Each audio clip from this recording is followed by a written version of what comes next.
Hi everyone and welcome to the Lure Fishing Project. Today we are kicking off a brand new series of angler profiles. So today my guest is Cisco Sevilla and this is a fascinating conversation. We cover everything from growing up on the US-Mexico border, learning to fish for largemouth bass, and then moving to Australia with just a few $100s in his pocket and eventually finding his place in Australian kayak brim fishing. We also dive deep into BFS fishing, tackle, lure selection, topwater fishing, and how Cisco has adapted his American bass fishing background to Australian brim tournaments.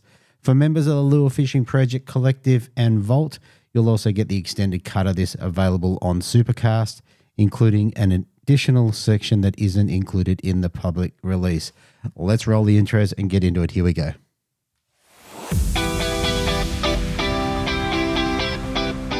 Welcome to the Lure Fishing Project, where Australia's best lure anglers share their tips and stories to help you catch more fish and have more fun on the water. Here's your host, Andrew D.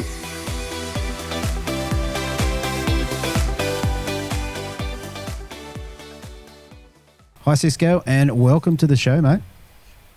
Thank you very much. Thank you. So honored to be here. Mate, we're very excited to have you here. I know you've got a great story, a very diverse story, particularly compared to a lot of Aussies. Oh, Oh, it's my Aussie story, my Aussie journey. Absolutely. It is. But we're gonna dial it right back and take you right back to the beginning. Now, I thought you grew up in Mexico, but that's not quite true. You want to tell us about your where you came from? Yeah, I grew up right on the border. I mean, it can be easily misinterpreted as Mexico. I grew up in a little town called San Ysidro, California. I was born in San Diego, but we were raised like right on the border. My family came across the border like maybe 1 kilometer in, and they were like, "Yeah, we're good here. This is as far as we want to go." And we grew up right on the border. It was pretty wild growing up on the border. We were you live in like two worlds and two different cultures, and like I didn't even know I was American until I started kindergarten, until I started grade school.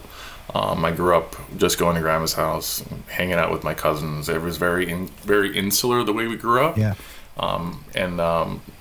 That's my first fishing partner was my cousin. And we just kind of grew up. Family everything was family. Yeah. And then I didn't even know how to speak English till I started grade school. It was a really wild experience. Yeah, wow. So you went to school just speaking Spanish? Yeah, puro español. Puro español. Okay, all right. Now we've got a Spanish speaker in the house, so what do you want to say? You need to welcome the people to the Lure Fishing Project for us. Okay. I would say bienvenidos todos al Lure Fishing Project. Buenas noches y muchísimas gracias para estar aquí. Okay, and what about one more thing? You say we're going to teach you how to catch really big fish. Te vamos a enseñar cómo sacar buenos pescados, buenísimos pescados, gigantescos pescados. Very, very good. I'm going to have to take your word for it. You probably said this guy's an idiot. No, I would never say that about you, DT. Never. Well, there you go. All right. One thing I had a question about the schooling thing. So if you went to school not speaking any English, how? Oh, man, I was like put in the dum-dum class. I was put in like the super slow. This was the 80s, bro. This was like, it was rough, and like, God bless my parents. They were like, "Yeah, you'll stick it out. You'll figure it out. Don't worry, kid." Like, it was wild. That's like learn to swim by throwing you in. Oh man, it was just like learn to swim with crocodiles in the water. It was rough. Yeah. It was rough. But how long did it take you to actually be able to understand and then speak and communicate? Like to a norm, in a high education level, or just like in general? Just communicate, just be able to talk to people. Probably till second grade, till year 2. Yeah, it was awful. It wasn't awful, but it was rough. Yeah. Okay. Well, there you go. But I'm grateful for it now. And I kind of regret not doing the same to my kids, because I didn't want them to go through it. But now they don't speak like as fluently as as me or my wife. So.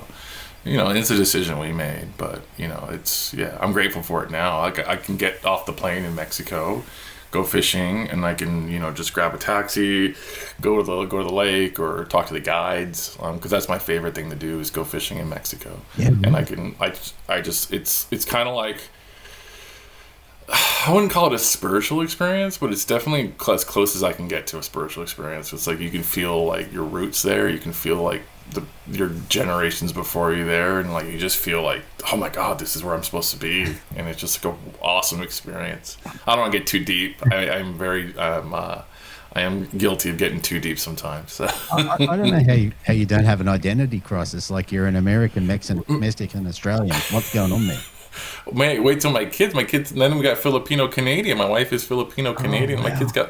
My kids got 4 passports. It's wild, man. It's wild. It's but it's what it is. It's just it was hard in the beginning when we were kids growing up, but then you realize you just get over it, and then you kind of create your own. Like, I guess the only identity, and even now I've been here 20 years, so I'm 45, almost half my life here now. Yeah. So like now I'm having a whole new identity crisis of like, what am I? Because I go home and I'm like, I'm not American anymore. Like it's like it took a while to get all the brainwashing out. Yeah. And I'm just that's not me anymore. And like I'm not San Diegan anymore, and I'm not really a Sydney sider. Like what am I? And I just go, I'm just me. You're Cisco. I'm me. Yeah, and that's it. I'm taking it wherever I go. I'm just me. I have the things that I love, and I share those things with people as much as I can. And then I'm just going to be me. Like when I was younger, it did mess with my head. Mm-hmm. Who am I and what's my identity? And for a long time, it was sports. And then I got injured, and I kind of got older, and then I kind of pivoted away. But through it all, has always been fishing. Okay. Through my childhood, and it's always been in the background. It's always been like that keel to keep the boat flowing straight, like that. It's always been there. Yeah. So I'm grateful for it. Some of the best friendships of my life have been through fishing. Yeah, very, very cool. Me too, mate. Tell us. Let's go back to as being a child in San Diego. I think you said, or yeah, San Diego. Tell us South San Diego. Yeah. Okay. What sort of fishing did you do over there? What did fishing look like for you as a boy?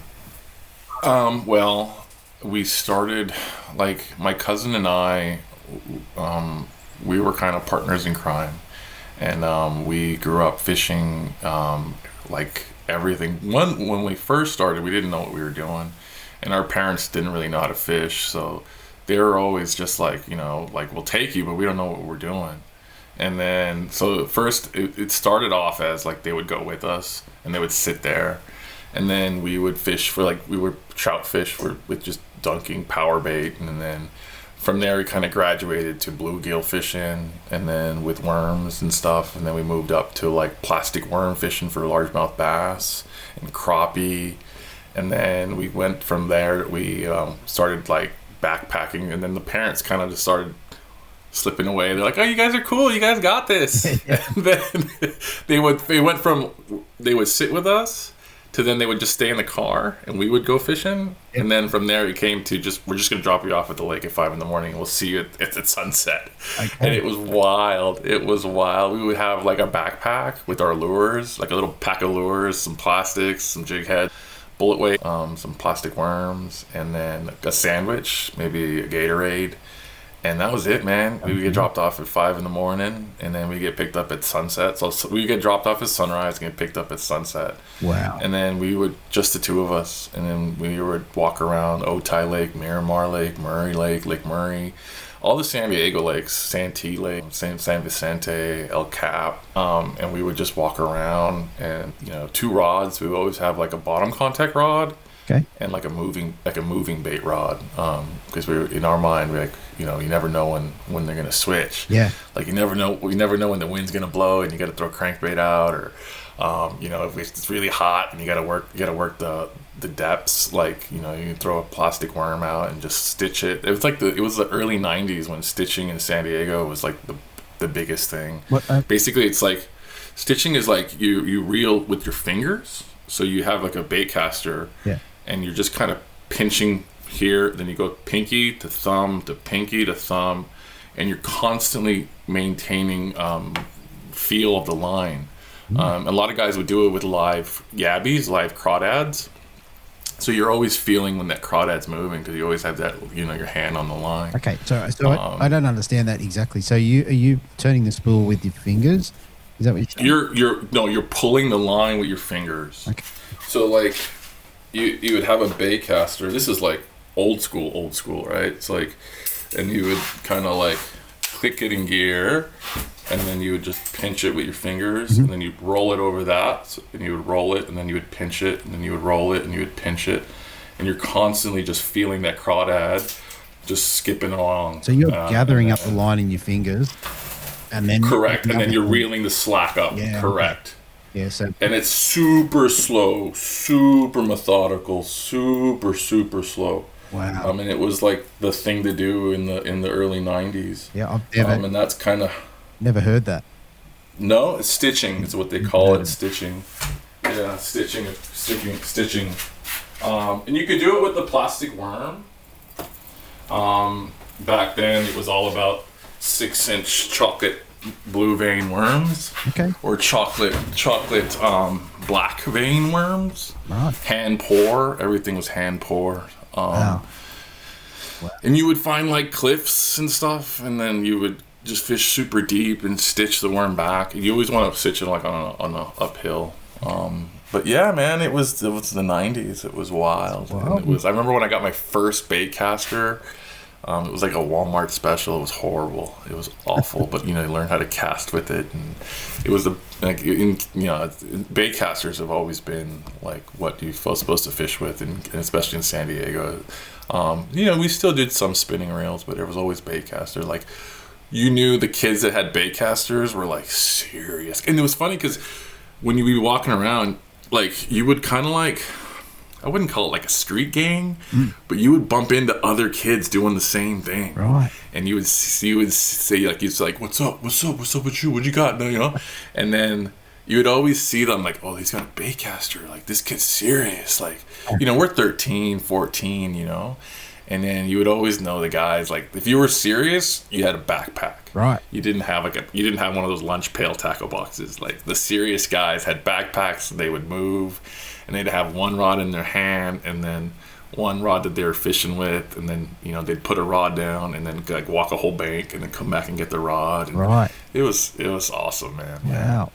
Well, tell us about some of the fish. Have you got a memory or a couple of memories of fish that you caught over there? Like maybe. Oh man, so many. Like, I remember my first. Like, I remember the one that got me hooked. We were bluegill fishing, and I probably caught like a 2-pound bass by accident, throwing like a 1-inch white grub, and down at Otay Lake, and it was like, that was it. It was like, whoa, this is like a, when you're on bluegill gear, which is like kind of like Bream gear, but literally probably a little bit smaller. It was like a 5-foot rod, like fiberglass, and 4-pound tests, and like a little spinning reel.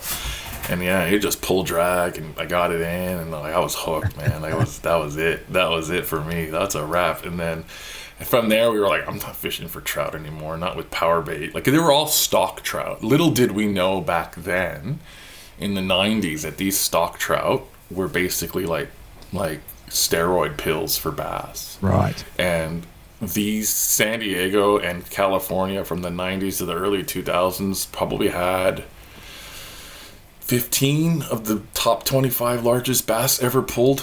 And it was the thing in San Diego. Then came like the big rubber trout, talking the 10-inch rubber trouts, the castaics, and then came the Jerry Ragos, and throwing those. And then from there, I remember back then we would get saltwater calico bass sticks, which is basically like an 8-foot rod, like an 8-foot swim bait rod. Mm-hmm. And then you would get all your saltwater gear, and then you would put like 15-pound mono on it, and you would throw these crazy 4 or 5 ounce rubber trouts, and looking for to be the next guy that gets the 20-pound bass. Wow. But it was a wild time, man. It was the late 90s. It was like everything was brand new. This was all pioneer stuff, right? So we didn't know what we were doing. We didn't have a blueprint. There was no, this wasn't mass produced. You had to know a guy who knew a guy, or you had to be friends with the tackle shop owner, and he would like set one aside for you. And when you're 15, no one's going to do that for you, right? Because you're like, you don't got like $100 to buy a lure when you're 15. Yeah. So, you would find someone that did have one, and then we would burn them. Burning them is like when you get fiberglass resin, and then you put your lure and you kind of just like sandwich it, and you pull it apart, and you hand pour your own like knockoff. And then you get a like a metal straw, like the straw on a or even the straw like on a WD-40, and you poke it through, and you have a line through, and you run your line through it, and you put a treble hook there, and you just throw that thing out and just slow roll it. And, yeah, it was wild. Oh, the family you haven't got any to see, mate. That would be awesome. Oh, I do back home. Maybe next time we can in a year or something when I go home. Yeah. I got them. I'll take some. I'll call my cousin. I'm sure he's got some photos or something. He probably has some laying around still. I'll send some photos your way. Yeah, no, that's very, very cool. And so you caught that first 2-pounder. Yeah. Evolve. Like, did you get a bunch of them over time? Bass? Yeah. Oh yeah, man. Bass. Yeah, absolutely. I mean, that was the thing. After that, it was no more trout. No more crappie, no more nothing. It was, this is it. This is what we're doing. Yeah. And my cousin was the same. And it was like, this is what we're doing. This is what we want to fish for. Put the 2-pound line away. Put the fiberglass rods away. Yep. We're going graphite. We're going braid. We're going deep. We're going, we're bass fishing. And that was it. And that we were hooked. And then from there, we remember watching all the TV shows and all the pro bass guys, and you're always like, how they, because San Diego is very much like Japan in the sense that it's very clear water, it's very pressured, and you don't know that when you're 13, 14. You just see everybody catching bass everywhere on TV, and you think this should be easy, right? Yeah. These guys are doing it, and then you're struggling, and then little did we know, that's where drop shotting took off. That's Nico rigging came across, and it's a very smooth transition from Japan to Southern California because it's very similar conditions. And then when that kind of light bulb moment, it's always like some kid. It's weird because there was no internet back then, right? Like everything was like word of mouth, and it'd be like somebody would be like, no, this is what you got to do, kid, you got to do this. And being an eager kid, people would help because they were like just happy to see kids out and about, and still to this day, like if I see kids out and about, I'll give them a couple packs of plastics and some lures, and show them how to grab a fish. I remember there was a kid, we were somewhere waiting for a ferry, caught a brim. He didn't know how to take the hook out, and he didn't know where to hold it, and it was just so cool to see kids still doing it. So yeah. But yeah, and then you learn different techniques, and one at a time, and then it was plastic worming was a big thing, like Texas rigging was big, and just stitching the Texas real slow, and then learning what a bite feels like, learning to give it time, drop your tip down, and like let it eat it, and then winding your slack up, and then setting I remember must have had about 10 bites before I actually set the hook on one properly. Learning to give it time, don't rush it, let them eat it. But then you can't rush it. You can't wait too long because then they'll spit it out. And like learning those little nuances, right? And it's still applicable to brim fishing, right? Like it's wild to me how a brim will hold on to stuff, and how sometimes they'll spit it out. Sometimes like they'll chomp on it. They'll get those lures back into their back molars or whatever they're called, and yeah, it's wild, man. It's an interesting fish, brim fishing. It has humbled me. I came a little bit like overzealous, I think. Yeah. But yeah, it's definitely a humbling fish. It's especially with the 2-pound line, which is wild.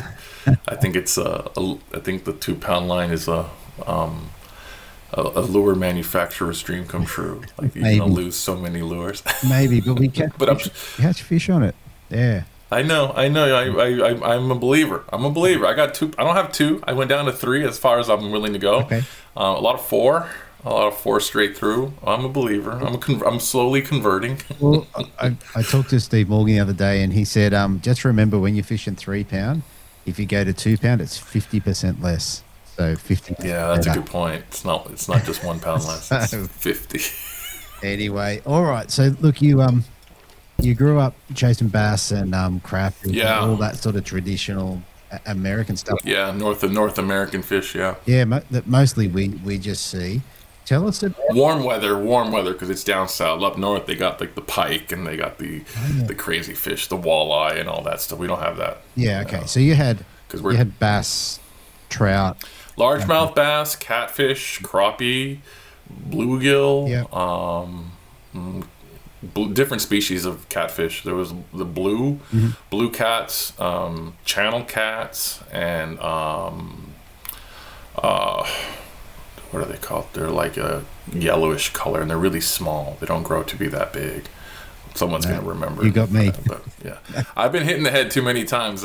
Too long of an ice hockey career. And I just had a concussion 2 weeks. 2 weeks ago, I had my last concussion, so I'm still struggling to find words. It'll come back to me. I'm sure it will. Yeah, one of the things you said, the power baits. If you're fishing for trout, were you using like those little round the dough bait? Yeah, 16 trebles, very similar to the trebles that we use for brim. Yeah, right. 16 trebles. And then you would have like a 1/4 ounce barrel weight with the swivel, and then you would adjust your leader links to wherever they're going. Yeah, right. I remember it was chartreuse was the color, or spring green. Yeah, right. And then like you get some glitter and you sprinkle the glitter in there, or you could use a marshmallow. Okay. Like they float. You just poke the marshmallow with the size 16 treble. We would get night crawlers, like worms, and then you get like somebody in the family has got diabetes, so you get one of their needles, and then you would inject it with air, and then you make basically the night crawler has mucus, so the injection point will close, and the night crawler will be filled with air, and it'll float, and then you'll have like. Sometimes that's what they wanted. They wanted floating night crawlers, and that's what you would do. Wow, with the treble hook in it. Yeah, with the treble hook in it. And then you put the treble hook in the front, and then you put like the whole night crawler on all 3 trebles, and you have the tail hanging out, and then you inject the tail with air so it floats. Wow. Yeah. Wow. That was the thing. Yeah. Crazy stuff. All right. Crazy stuff. Tell us, at some point you decided, gee, it'd be a good idea to go to Australia. Tell us about that, because there's a bit of a story. Oh my gosh. It's a crazy story. Like, I was actually, it goes back to Japan. Okay. I took a summer. At the time, I didn't know how life-changing it would be, but my mom sent me this international exchange school when I was 15, and I didn't want to go. I just wanted to go fishing all summer. Yeah, right. But I went and I met some Australians there. I met some group of Australian exchange students, and I was like, man, this is cool. These guys are cool. Like, we just hung out the whole time, and we would have like bottle rocket fights with like fireworks in the middle of like the castle, Ottawa Castle, like a quad basically, and we would just have fun. It was the best summer, and I was always like, oh, these kids are so cool, and we just clicked. And I was always promised them, one day I'll visit you, and it never really came around. And then when I got a chance to go to grad school, I just threw out an application to Sydney Uni just to see what happens. And I got the letter. I got the letter of being accepted, and then I got into there, and I got into USC.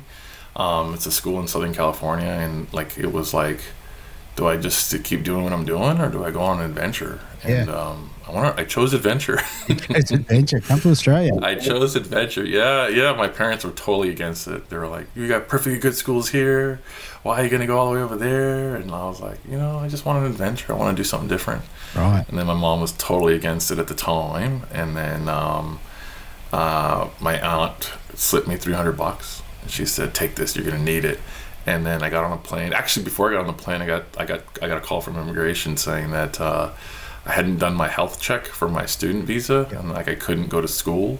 And I was like, I already quit my job. I already got my plane ticket. I'm leaving in 48 hours. Like, I'm going. Like, and I ended up doing something naughty, and I studied on a tourist visa. And then but I went to the immigration office within the first like 10 days, and I told them the truth, and they put me on a bridging visa, and then I got my health check, and then I got my student visa. Yeah, they were cool about it, but yeah. And then, so you came to Sydney. What did you study? Social work. I did a master's degree in social work, Sydney Uni. Yeah. Very good, very good. And you had $300 to your name. $300, and I had an address. I had my bags. I got off out of the airport, and the taxi driver took me for a loop. He said, "Oh, that's really far away, that address." Little did I know it was like Darlinghurst. Oh, So really? from the airport to Darlinghurst, he charged me $50. Oh, yeah. He said, "I'm going to do you a favor. I'm not going to turn the meter on. just give me $50. This is going to be really expensive. And I was like, all right.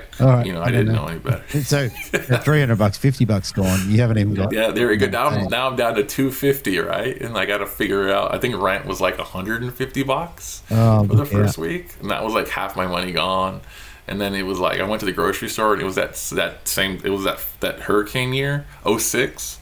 And like I just bought some bananas and some fruit, and then the cashier was just like, "You sure you want to buy this? The bananas are more than gold." And I was like, "What are you talking about?" Like, yeah, just give me the bananas. It was like $20-something for bananas, for like 3 bananas. Wow. Little did I know it was like a hurricane, and they had wiped everything out. But yeah, that's crazy. It was a wild story. Yeah, and then I met my flatmate at the time. Didn't work out, and I ended up having to like find accommodation later, but. It was wild. Like looking back now, like I don't know how I did it. Like you know, but when you're young and you got nothing to lose, so you don't really care. You know, when you get older and you got more stuff to lose, it's a little bit harder. But yeah, 100%. Well, okay. Yeah. From those beginnings in Australia, when did you evolve into fishing? When did you go? And well, that was the thing. Like I had a flatmate. He loved fishing in Australia, and we would kind of fish a little bit, but you know, my thing was bass fishing, always largemouth bass fishing, and I would fly to Mexico once, if it was a good year, twice, but at least once. Shout out to Lake El Salto. I don't know if you can see that. Oh yeah, very cool. Yeah, my little Mexican bass fishing there. Yep. And that was my thing. I started going 08, so 2 years after.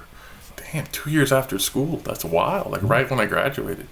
08, that was my first year, and then it was an incredible trip. We're talking 5 fish bags of anywhere between 40 to 50 pounds. So we're talking, you know, just wild big fish, and it was, and back out there, they're aggressive. There's not a lot of pressure. There's maybe 100 people on the lake on a busy day. Yeah. And like, it's a massive lake. And like, it's like a resort on the water. They pick you up from the airport. They have margaritas waiting for you in the van. Like when you get in the van, right. There's like a blender. There's a blender hooked up to the lighter, the cigarette lighter. There's a esky full of beer, and like the trip starts in the van, and then it's like 2-hour drive into the mountains, the Sierra Madre Mountains, and that was it, man. That was my happy place. Okay. That's all I ever wanted to do. I was content doing that for a week, and then coming home and just working and being with my partner, and then you know, that was it. And then when COVID hit, I couldn't go home. I couldn't go to Mexico. I couldn't go anywhere. I was losing my mind, and then my wife was just like, just get into Australia. There's plenty of water. Look, there's water everywhere. Yeah, that's it. I'm sure there's fish. And then it was like, okay, all right, I can do this. And then I originally bought a PA-17. Okay. My thinking, big boat. I didn't know how big it was, but yeah. And I took my son, and we would just kind of, you know, paddle around and catch some, you know, bycatches here, bycatches there. And I was still in bass mode, and I would just kind of still throw Texas rigs in the weeds, you know, bottom contact. So I was catching a lot of flatties. Oh, okay. You know, yeah, because that's kind of what you catch when you're doing bottom contact in weeds. You know, the occasional brim, but I didn't really know what I was doing. And then tell us just because some people won't know. I know this is a lure fishing community, but they won't know what a Texas rig is. Tell us how you would rig up in Australia. So just explain that to people. Texas rigging, yeah. So you can use a stopper or not. So typically your line goes down, and you'd have like a little rubber stopper if you want to control how far you want your bullet weight to move. But then it's like a bullet weight, and it's kind of like a shape like a cone, and then it's got a pull. Yeah. So typical bullet weight. Yeah. Tungsten, if you can get tungsten's so much better. You can feel so much more. Okay. And then like a rubber stopper, like a bobber stopper, if you want to kind of pin it. Yep. Otherwise, it kind of turns into like a makeshift free rig where the bullet weight will fall first and then the other one falls. But you know, it's not much of a free rig because it's still longer than the eye of like a free rig weight. But basically, you got the bullet weight above typically. Yeah, on a either like an extra wide gap hook or just an offset shank worm hook. So like the ones that are kind of straighter but have that offset shank. Yeah. Or like the proper wide gap hook, depending on how thick your plastic is, right? Like if you have something thin, you can get away with like an offset shank worm hook. But if it's like thicker plastic, you would go wide gap, EWG, extra wide gap. Yeah. But yeah, and then it was just fishing weeds, and that's what I knew. Yeah.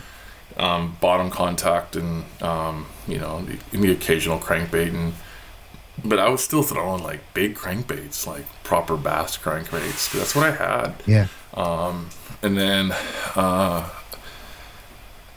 like I wanted, like it was too hard to lug the 17 around. I love the thing. I still have it right here. Yeah. But it was just too much, man. I got older. It was just hard to keep. It hurt me. It hurt me. It bit me back. I tore my bicep off trying to just lift it up too much, and so and then I had to took like a year off from fishing altogether because I had to do massive rehabbing, and then I got the 14 because it was like, this is going to be smaller, and then I got the 14, and then I kind of just fished around, and then I finally had the courage to join, I think it was a yak hunters one, and I met some really good people there, and they welcomed me, and then I started doing that, and then they were like, there's a new tournament scene, the AFT, you should do it, and I was like, and I did 1 or 2 events, and then like last year was my first year, I was like, I'm going to do as many as I can. And this year, it's like I'm doing everything. I'm doing all AFTs. I'm doing as many hobbies as I can. Yeah. Like I'm all in now. Like this is because it corresponded with me finishing playing ice hockey. That was my first love, was ice hockey. Yeah. And then my body can't do it. My head can't do it. I still played just a couple weeks ago. I got another concussion. I got kneed in the head, and it was like, okay, the signs, the writing's on the wall. Yeah, like this is not what I want, not what I want to do anymore. Yeah. I don't want to keep. I'm already like I had a concussion the last tournament, and it was wild because I couldn't remember the word prawn. Right. I was like, I'm gonna throw plastic, and I was like, what am I gonna throw? And I was like, I could see it, yeah, but I couldn't. My brain couldn't like put 2 and 2 together to get the prawns out. Wow. And I remember I zoned out for a good 10 minutes, dude. It was scary. And like that's when I was like, I probably should just go in now. Yeah. It was. I shouldn't do it. I shouldn't have been fishing. I should have been home resting. Yeah, trying to overcome the injuries. Well, yeah. Okay. Yeah. So you came along. You started to fish some comps. Talk us about your actual fishing journey, because you're throwing like, let's just call it American style baitcasters. Now I am, yeah. So that was the journey, right? Yeah. That was the journey. It was spinning gear at first, and I didn't like it. Yeah. And that's why I didn't really want to do brim fishing. I was like, it's spin gear, it's super finesse, it's boring. It wasn't for me. And then I don't remember where I was. I think like a fishing forum. Maybe it was like tackletour.net. Okay. And they were talking about BFSing, and I was like, what is that? Yeah. And then it was like, back then it was the Scorpion BFS, like the 2016, 2017. They were like the popular first gens. Well, if you go back, it's the Abu. I got to give praise to the Abu Garcias were the OGs. Yep. Like you can't like not talk about that. You can't talk about BFS without talking about them. Yeah. So I give them the respect. But like in the modern iteration, it was like the Scorpion BFS, the Daiwa Pixie, and like things like that. And it was like, okay, let me try this. And I remember I got one on eBay, and it was like, oh my God, this is it. This is what I want to do now. I can fish the way I grew up fishing. I can take all of my skill sets and apply them to brim fishing. Yeah. Like this is it. I'm all in now. Yeah. And then I got a bunch more, and I started playing with gear ratios, and they started playing with like slowing things down, speeding things up. And it was awesome. And and that's when I really got hooked into the brim fishing scene. And then like when that was right when the infeet BFS, the OG, like I think it was, what was it, like a 2021? Yeah. The BFS, yeah. And it was like perfect storm, like not for my wallet or my bank account, but it was the perfect storm of me like getting into it and having this whole new lineup of rods. And like, oh man, when I held that first EX BFS rod, oh mate, like it was just like, this is incredible. Like having the carbon AGS guides, and you know, I don't know if they have some mega top, the BFS one, but you know, I ended up getting some other like I got a Dobbins and I got a Phoenix with the solid tip. Yeah. And it's such a big difference when you're fishing like crabs or bottom contact baits with a solid tip. It's so cool, just how you can easily load and you can feel everything, and just it was just a game changer, man. It was just, yeah. So that's when I started taking all of my, you know, childhood skill sets and reapplying them to brim. Pitching and flipping and you know, side roll casting and all that stuff. It was, yeah. Tell us, once you changed over and started fishing the BFS in Bream, there must have been a couple of key fish in the early days. Can you remember any fish? Yeah. I mean, top water for sure. Okay. Top water. You know, working a walking bait with a shorter rod. I like a 6.5 or even a 6.8. Yeah. Wow. For top water, because you can really work the lure. Yeah. You have a lot more control. I found the longer ones will slap the water more. Okay. Unfortunately, I was on a kayak. Obviously, this is all coming from a kayak. If I was standing up on a boat, it wouldn't be a problem. Or even if I was standing in a kayak, it wouldn't be a problem. But yeah, sitting on a kayak, trying to work a topwater, I find a shorter rod is better for that application. But you know, everyone's different. People have longer limbs. Maybe I just have a short arm or something. I don't know. But for me, 6.5, 6.6, 6.8, probably where I want to be for topwater rods. I will throw a 7 for like poppers where you're working it with the tip up. Yep. I'll throw a 7. I like longer rods for cranking. I like that if I need to get it deep, I can stick the rod in the water. Probably not good for the guides, but I can stick the rod in the water and get it extra. You have to do that. Yeah, you have to, right? At some point. And that, get that extra depth. Yeah. But yeah. So you fish top water and obviously. Yeah. So top water racks. That was it, man. That was it. That was the thing that made me fall in love with BFS. It was summertime-ish. It was like, I don't remember what month, maybe February. Yeah. And it was at Brisbane Waters, fishing racks, like old broken racks in like, I don't know, maybe half a meter of water. Yeah. And just throwing it. I used to do braid to mono, and now I just go straight mono because I cast really violently. I found that it's a little too violent for braid. It was just no give, but mono has more give. Okay. Obviously, you have to really, because there's so much stretch, you have to really give it a bit more jerk on the hook set, but not too much. It took me a while to learn the hook set, like even learning brim hook sets, right? It's more of a wind on action. Yeah. But then it is like a proper wheel down and set the hook. Yeah. Different. It's different. And okay, so if you're fishing like your local waterways up around Brisbane Waters. Now they are. Yeah. Yeah. If you're going to fish racks up there now using BFS, what would be your outfit? Depends on what time of the year. If it was topwater, warm summertime, it's the EX with the Aldebaran BFS. So I got to change the spool out. I broke the spool with this one here, the Aldebaran. I think for precision, long distance precision, very light lures, it's the best. So is that? I have the. What brand is it? Shimano. It's Shimano. Okay. I have some Daiwa ones. Daiwa, I'll show you the difference. Now, I don't know if it's like a manufacturing thing That's the Daiwa. Mm-hmm. This is my shallow running crank setup. It's just the Daiwa Alpha's Alpha's TW BFS with a what is this? The infeet, the Z.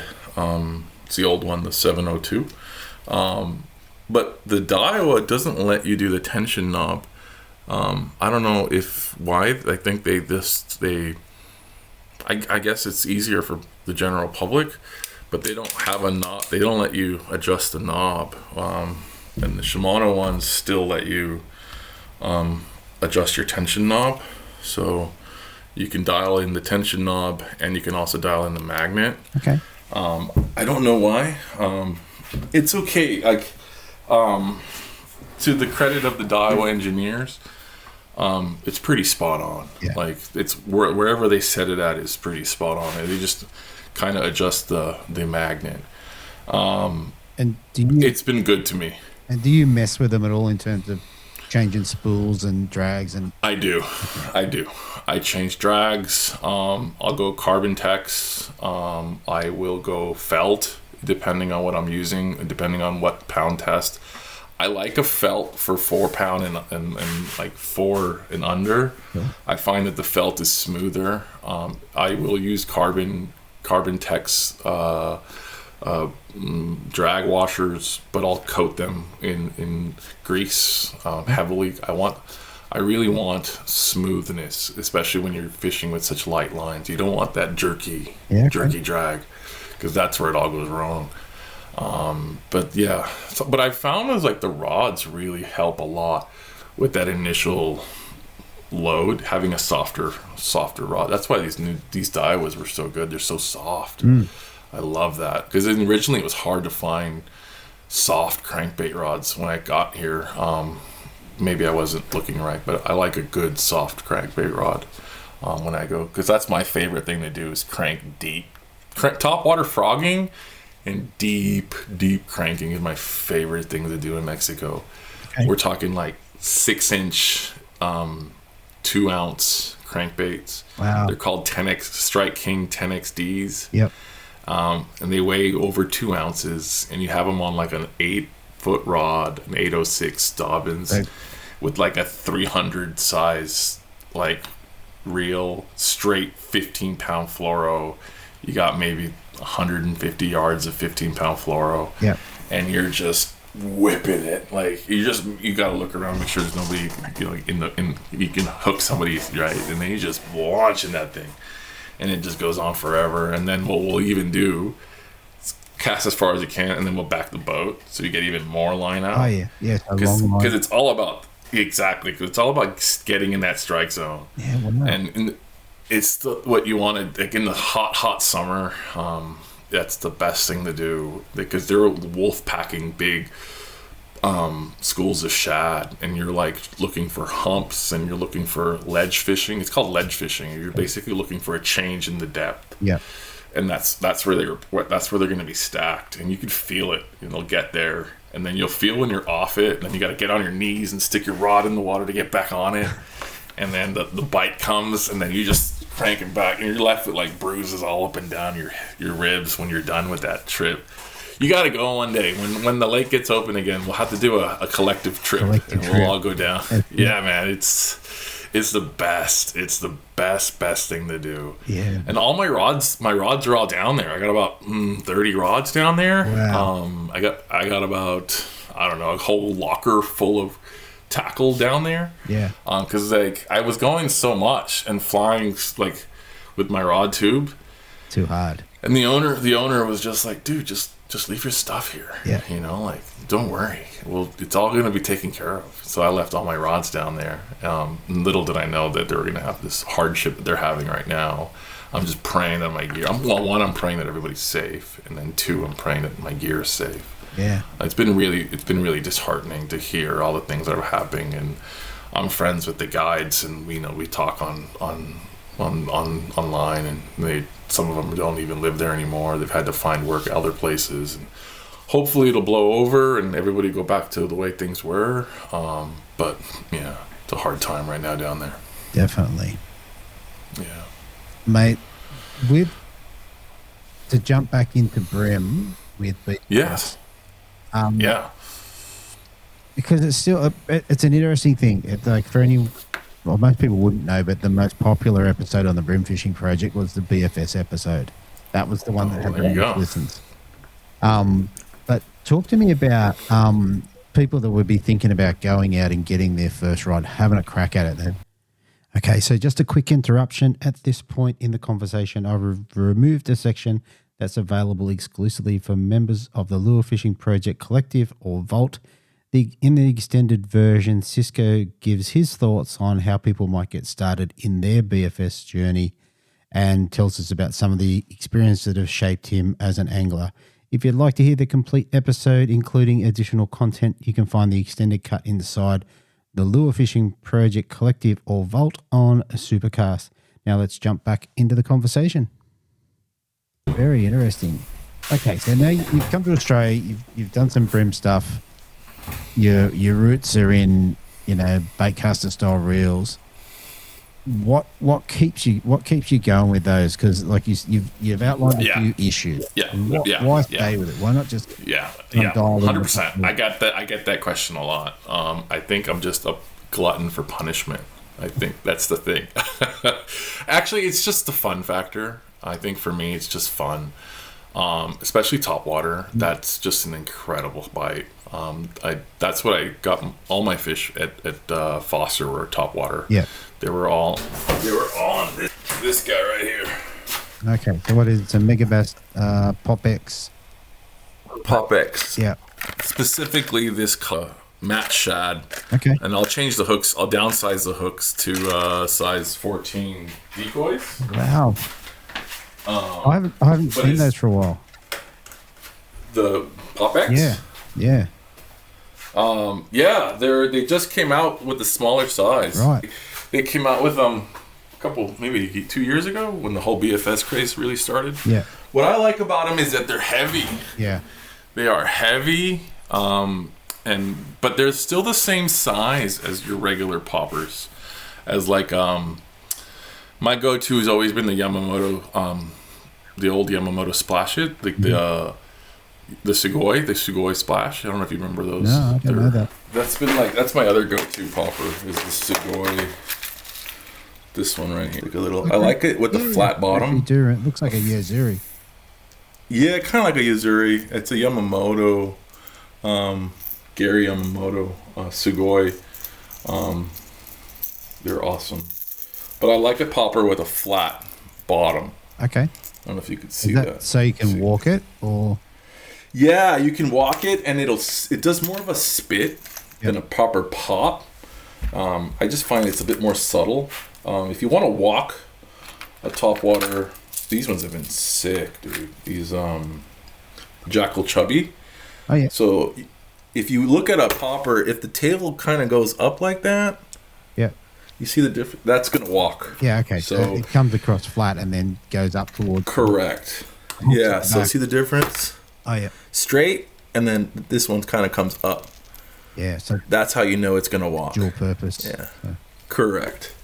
And it's it's almost like walking a frog, where it's a very subtle little walk. You don't have to do like a proper, like a walk the dog type of walk with the poppers, because it's a very subtle walk. It's just like a very tight walk, and that's my favorite thing to do on BFS. And that having just, but it's a different kind of bite from like a largemouth topwater bite. Largemouth bass will jump out of the water, smash it, shoot the whole damn thing up in the air. Bream will kind of kiss it and suck it down. It's like a different topwater. You definitely have to have more patience. Absolutely. I almost kind of like, it took me so long to not rip, because I would just see them and I would set the hook and my lure would be flying back at me and I'd be like, oh no. Oh no. And then now it's like, okay, they're biting, and then you kind of have to desensitize yourself and then wait, and then kind of just keep like a micro pop. Yeah. And wait, I feel weight, let them take it. And then you kind of wind them on. You don't even have to rip it out of them. It's such a long learning curve. And it's so embedded in me that it's my default. And like when times go tough, default, go back, throw the Texas rig, go back, throw the you know, yeah. It's just it's gonna be a long way to go. Yeah, fair enough. And in terms of brim, are you Texas rigging brim at all now? I do here at Busy Waters because there's so much weed. Yeah, right. And that was the thing. Like yeah. And I will throw a Texas rig. I like to throw the grubs on a Texas rig on a it would be like, what is this? A 2.7 gram Texas rig, 2.7 gram bullet weight, little guy like that. Yeah, I'll do that, and I'll powder coat them with the that powder. Temp. I'll put them the temp in with the green color. Yeah, okay. I'll temp them up. Yeah, you just kind of get like paper clip, and then you kind of bend it and you jam the paper clip in the hole, and then you dip the whole thing. Otherwise, you kind of clog the hole. Okay. So you got to make sure. Yeah. Yeah. Make sure that And but yeah. If you're gonna put a worm on a Texas rig, for brim, what are you gonna put? Yeah. What sort of what? A size 2. I like the Gamakatsu Nano Coat. Okay. What's EWG? The Gamakatsu Nano Coat EWG. Yeah. Okay. Nice. Number 2. Or I'll do them on a Decoy makes like a screw lock. I like this one too. It's a screw lock. Yeah. And it'll be Texas rig. It's a screw lock worm.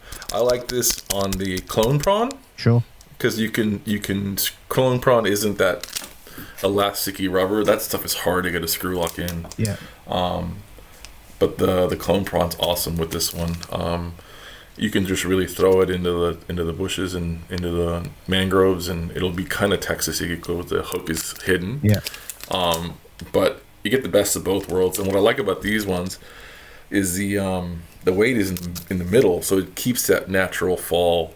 It's not like the Texas rig where it'll go nose down. Yeah. It'll still kind of get that natural, that flat. That's been one of my favorite things to do. And how do you go with the hook set on those? You do have to go. It's kind of like the aquas. Mm-hmm. You kind of have to give it a little bit more backbone, but not obviously not too much. There's still little brim. But I'll throw those on the shorter BFS rods, like your X Prides. But like an X Pride BFS, I like it where it's a lot smaller. Sure.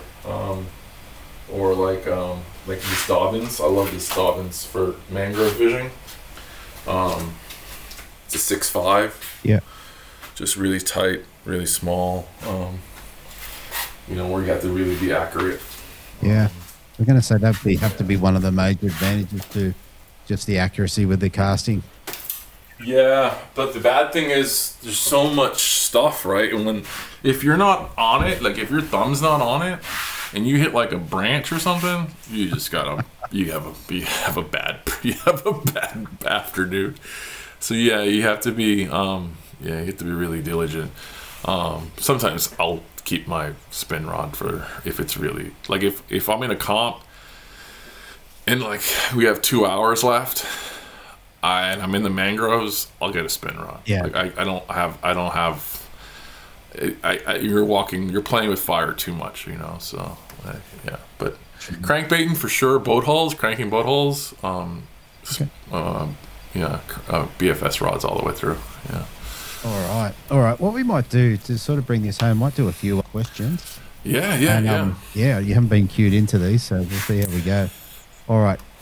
Across all species, favorite lure of all time, just one lure. Ooh. Okay, that is a snag-proof Ish Monroe Poppin' Fatty. It's been discontinued. Okay, what is that? It's a popping frog. So it's a frog top water. Yep. But it pops. Hopefully. And it's the best of both. Yeah. This is the jackal version of a popping frog. This is the finesse one. My dream is to go Australian bass fishing with this one day. But this is a similar concept where it's a frog. Okay. Yep. But it pops. So it's the best of both worlds. So you can throw it. You can throw it into the nastiest stuff, and your hooks aren't going to get you're not going to get snagged. Yep. And then you can, like, if you're in like a lot of grass or lily pads or whatever, you can just kind of slither it over. Mm-hmm. And then when you get to the open water, you can pop it. Yeah, nice. And then you can walk it, and then you can pop it. You can throw it in the nastiest stuff. Favorite thing to do. Favorite thing. All right.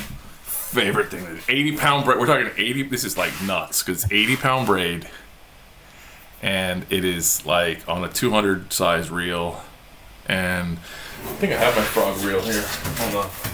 I do have all my reels from Mexico. My rods are still down there, but my reels are here. Oh. I keep all this stuff in the garage so that my wife doesn't see it. She might be listening, so I'll be alright. She might be listening. Yeah, this is my baby. This is my frog reel. This is it, man. This is it. This is 65 braid. Yep. On a Shimano Xsense DC. And you tie this on to a Dobbin 736 Champion. And you throw it into the nastiest stuff that you can find. Yep. Stuff that you think, like, I'm never going to get this back. Right. And you just kind of pop it. And it is violent. I want to do... You were talking about it yesterday. Going down to Victoria. Yeah, chase some cod. Let's do it, dude. Man. Let's do 100%. I am in. You got the... All right. It's definitely... I'm in, and I want to walk top. I want that violent, like, poop your pants, blow up. That's it. Well, I reckon that's what's happened. That's what happens. So, all right. Yeah, that's what I want. Next one, mate. Favorite fish species? You gonna fish one species? Oh man, that's a tough one. I gotta show Bream my love. I think it's evolving now to be Bream. It's that trip to Tassie that I did a couple months ago changed on my life a bit too. Yeah, okay. That was an amazing place. That was an amazing bite, jerk bait fishing for big Tassie black brim. Like, that was awesome. Yeah, right. That was all BFS. Yeah. And it was all like aggressive jerks, and it was incredible. I got my heart broken in between some boulders with, like, the wind was wild. It was like borderline dangerous. Yeah. Like, it was like a couple more knots, and and that was fun, man. That was an incredible time, incredible experience. I'm so lucky that the guys down there were so accommodating. I'm just so grateful for Shane and all the guys down there. They were just incredible people. They let me borrow a kayak, and it was just a life-changing thing. So probably Bream right now. Okay. But the good old bass, can't go wrong with bass. Rooster fishing. Have you ever had a rooster fish? No. Dude, that's awesome too. They'll come up, and then their fins come out of the water, and they chase your. It's mainly live bait. Yeah. But that's an incredible fish too. Roosters are dope. And then, obviously, kingfish, yellowtail. Okay. But we fish for them a little bit different down in San Diego. It's a bit more, a bit more plastics, like big plastic swim baits and stuff. You guys do it here too with the sluggos and stuff. Yeah, love the sluggos. All right. Yeah. Favorite place you've ever fished? Gotta be Mexico. Okay. Cool. Mexico, Sinaloa, El Salto. It is life. It's a life-changing place, mate. It's my little slice of heaven. I'll bring a photo. Yeah, but it's like a resort on the water. It's just heaven on earth. Yeah. It's absolutely, and all your meals are included. Everything's catered for. They have open bar, everything. And they wake you up with a cup of coffee at your bedside, and you have an omelet station, all you can eat breakfast buffet on the water. It's just heaven on earth, mate. It's the most special place. Oh, very, very cool. Yeah, it's called Anglers Inn El Salto. If you ever get a chance, we gotta go. Too many places. They used to holidays. Yeah, that's it. That's the problem, right? Not enough time, not enough money, not enough, all the above. But yeah, if you ever get to, they used to be sponsored by Hobie. Actually, it was one of the sponsors. Yeah, right. There was a video of a group of guys that went down there in their Hobies. I'll find you the link and send it to you. And they basically fished all the Mexican lakes in their Hobies. Like, they went hardcore off-roading all the way down from, I don't know where they were. Like, they started like Louisiana or something. I don't remember where they started, but yeah. Very, very cool. No, I'd be definitely keen to have a look at. One more question along those lines. Just one piece of advice for someone starting out in BFS. Understand that it's a process. It's going to be a lengthy process. You're not going to get it overnight. It's not going to be something that you're going to just pick up and it's going to be easy. It's going to be difficult in the beginning, and it's a process. Yeah. And be kind to yourself. Be forgiving. Start with mono. I would just do like 6 pound straight through mono, and then get the hang of it. Take an old crankbait, take the hooks off it, go to the park, and find a space, an open space, and just keep practicing your casting. They do make like fancy practice plugs. But you probably just get an old crankbait, take the hooks off it, get like a metal vibe and take the hooks off it, because that won't catch the wind as much because it's heavy and it's dense. Something that's hollow, like a popper, or like a light crankbait might catch the wind a little bit more. So, but and just be kind on yourself, and don't get so upset with yourself. But we all do, right? We all get mad when casts don't go our way. Yeah, exactly. All right, 2 more things, mate. Tell us, what's the biggest mistake you've ever made, or if you can't think of one, that one of the fishing wise or life? No, fishing wise, not life wise. We can't get that deep. Or potentially, the fish that you lost that hurt. Oh, mate. Oh, there's so many, and there's so many now more than ever. I'm in that window of like my Bream journey where I can hook them, but I can't land them. Yep. First, I couldn't even get them, and then I could get one, and now I can get them, but I can't get them in. I can't get them in. Like I do a lot of stuff. I'll either pull too hard and straighten hooks, or I will have my drag too loose and they'll just run away and wrap around pylons, or I will, my biggest thing is I stick in spots too long. Okay. I'll stay in a place too long. It's funny because like when I was in Japan fishing, they'll stay all day in a spot. Yeah, right. And in their mind, they're like, a fish is not expecting me to stay here all day. So, because I stay here all day, I'm more likely to catch a fish. Right. And I'm like, what? And I was like, they're like, think about it. If you, after the 10,000th time of seeing this lure go by, then they're going to go, yeah, this can't be a fisherman. And I'm like, there's some truth to that logic, but at the same time, dude, that's kind of crazy. Yeah, wow. But, maybe it was just the guy that I was with, but that's what he was saying. And I was like, we got to go, dude. But then sometimes I'll still hear his voice, and I'll still stick around too long in a spot, more longer than I should. Yeah. That's my big thing, sticking around spots too long and not moving. I know some guys will just, 1, 2, 3 casts and we're moving. And, I won't. I'll stay a half hour. And the worst is when you get one or two, or you lose a big one, then then I'll stick around. I'm like, they're here. And right. I should be moving. Oh, there you go. But it's part of the journey, right? Like, it's my BFS journey. I'm sure I'm doing it the hard way, and I'm sure it'd be a lot easier if I didn't do it this way, but that's the way I want to do it. I was going to say, it's what you like.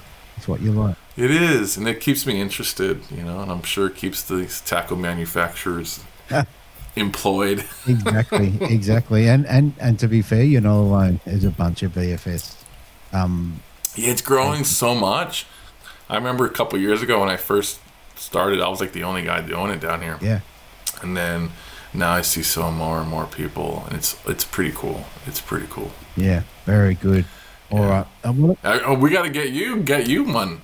Do you think that you lefty or righty? What do you? I'm right-handed, but I fish left-handed because I don't like doing the swap. I was meant to ask you that. Like, the swap. Do you swap? Yeah, I do, but I kind of cast two-handed, so I'll cast two, and the swap kind of just happens in the middle of the cast, right? Or if I do like an aggressive cast, I'll like lean, like I'll start with my left, and like kind of like what's that martial arts where they kick? Muay Thai. Right. Like, you know, a proper Muay Thai kick, it's like arms and then the kick. Okay. So it's kind of like I'll bring my left arm in and then I cast with my right, and then I'll do the swap. But it's more of like I'll swap during the follow through. Sure. So it's not that obvious, like, but sometimes I will. Yeah, okay. Sometimes I'll just cast over. But I know people are like, oh, you got to throw left-handed, but I can't do it. I do spinning with my left, but not. Yeah, I must admit I don't cast very well with my left hand, but I can wind right or left. If you give me a right-handed rod after I've swiped for the handle on the wrong side a couple of times, I usually can get to it. All right, now I'm going to ask you one question when we come back, but mate, this is a point in time you got to give a shout out to your kids or anyone else you want to give a shout out to. Oh yes, all the what do we call them? The confined listeners. The captive audience. My son Diego and my daughter Louisa. They're always like, whenever you say that phrase, they're always like, "That's us. We're the captive audience." We have a lot of driving that we do, so absolutely. And yeah, I don't know if my wife will hear this, but shout out to Dr. Roche. Maybe she'll hear it, but yes, my family is very special. Very, very. Very, very good. All right, mate. Look, last thing before we shoot off, you got to tell us a story about a fish. Like, I don't care whether it's a big fish, a bass, or a brim, something that stands out in your mind.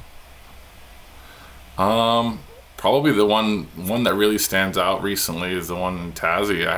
I was fishing jerk baits, and I had this idea of going up sizing my jerk baits, and I threw a Megabass X80. Okay. It was a bigger jerk bait. Okay. Yep. And then, sure enough, man, it bit, and I was in between two boulders. Like it was a long cast. Yeah. But it was in between these two big boulders, and I was bringing it in, and my big fat hand hit the clutch in the middle of the fight. In the middle of the fight, my big fat palm pushed down on the clutch, and it sent the reel into free spool. Oh. And that thing was maybe 2 meters away from the kayak coming in, and it ran like 20 meters out, and it ran into the rocks, and then I was screaming, and I put it back in gear, and I had this massive bird's nest backlash, and I was like, no, because I was like one fish away from having a really good bag. Like I hit 2 keys, I think I hit 2 keys, but I was like one good fish away from being like upper 2 keys, and it was like, this is it, dude, this is it. And then it ran into the boulders, and stupid me, I kept tension on, and I tried to I pulled my power pole up, and I tried to go into the boulders to try to go after it, and I think I just had too much tension on for too long, and it just cut my 5-pound line, my 5-pound fluoro, and I was like, no. I was yelling. I'm sure everybody could hear me. I think there was some expletives yelled out, and I think everybody was looking at me like, what happened? And I was just like, no, that was it. I think I got like right under 2 kilos. But that would have been the fish that got me into like a good bag, and it was like, no, and like I was making so much progress like in my journey, you know, and I was like this is gonna be the good bag. Like that was always been my like first I just wanted one, and then I wanted like a bag. I don't care what size, just want a bag, and then from the bag I want a good bag, and this is like the next level milestone up, and and it would have been the good bag, and like it broke my heart, man. It was my fault. Like I should have just, I don't know. It was, and I never made that mistake again. I made sure whenever I'm reeling now, my fat hand is way away from the clutch bar as far as I can. Oh man, it broke my heart. Yeah, and then so you lose the fish, and then you got to deal with the bird's nest in your lap. Oh man, I just put that thing away and I grabbed another one. Like I was like, I don't even want to look at you right now. I'm so angry with you. I don't even want to see you. I don't want to look at you. I don't even want you. You're off the boat. You're on the bench. Sit down. I just put it in the back of the live well and in the rod tube, and I was like, we're moving on to something else. And I think I started using the Daiwa instead. But yeah, oh mate, it was just heartbreaking. It still haunts me. Well, there you go. It still haunts There me. you go, mate.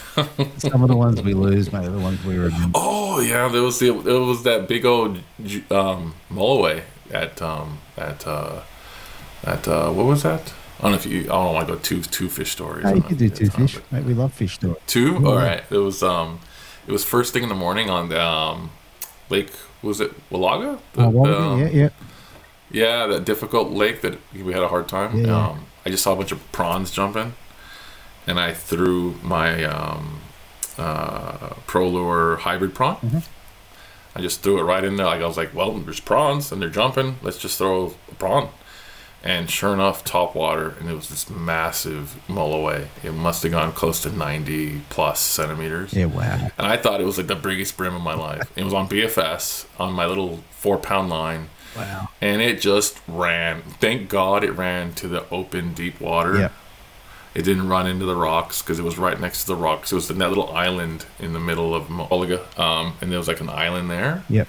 And it ran. And it was a good 45-minute fight. Nice. Like it was just peeling line. And it would just go deep. And then I would just hold on and just watch my line go. And then I got to we got to this stalemate where it was like, I'm not moving unless you make me move. Yep. And I was like, well, I've already committed 40 minutes to this. So I cut the line or I bring it in. Yep.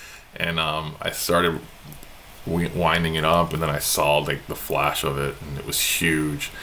And then I just started screaming for someone to take a picture. I was like, someone's got to take a picture because I don't have a camera stand on my kayak. And luckily Mitch was there, and he's the sweetest man, the kindest man. He came over with his camera. He started taking action shots, and then he took my camera. Actually, he netted it for me. Nice. He was just like, let me help you. And he was such a cool dude, and I got to meet him that day. And many tequilas later to say thank you. It was awesome, man. Like great guy and great fish. And I got him in the boat, and I was like, what am I doing? What do I even do with this thing? Like, this is huge. Like, It was so much fun. It was because I'm in BFS and, like a little 4-pound line. I didn't think I was even going to bring it in. Luckily, it was fresh line. Yeah. I'd spooled it that night before. So there was no, like, nicks or anything. It was fresh. I find that, if it's fresh, it's pretty strong. Yeah. Oh, that's perfect. All right, Cisco, mate, it has been an absolute pleasure sharing your story. Thank you so much for coming on, and mate, we'll see you. Thank you for having me. Yeah, we'll see you on the Georges River, mate. Saludos y buenas noches a todos. Thank you, mate. Okay, so there you have it, everybody. Look, a huge thanks to Cisco for joining me on this episode. I really enjoyed the conversation. I actually really enjoyed the edit, listening back to it and what have you. Cisco has a unique fishing story from growing up fishing for largemouth bass on the US-Mexico border, and then finding his place in brim fishing and becoming an expert in the BFS scene. And before I go, quick shout out, of course, to the captive audience. Those of you currently trapped in the car on the way to a fishing trip, tournament, going to work, a family holiday, while your fishing mate, husband, father has control of the stereo. Hopefully you've enjoyed the ride. We appreciate you too. Both the Vault and Collective memberships include access to the extended interviews along with bonus content. Thanks for listening, and I will catch you next time. Thanks for listening to the Lure Fishing Project. For extra episodes, the Big Bream series and more, join us at the Lure Fishing Project Collective. We'll catch you next time.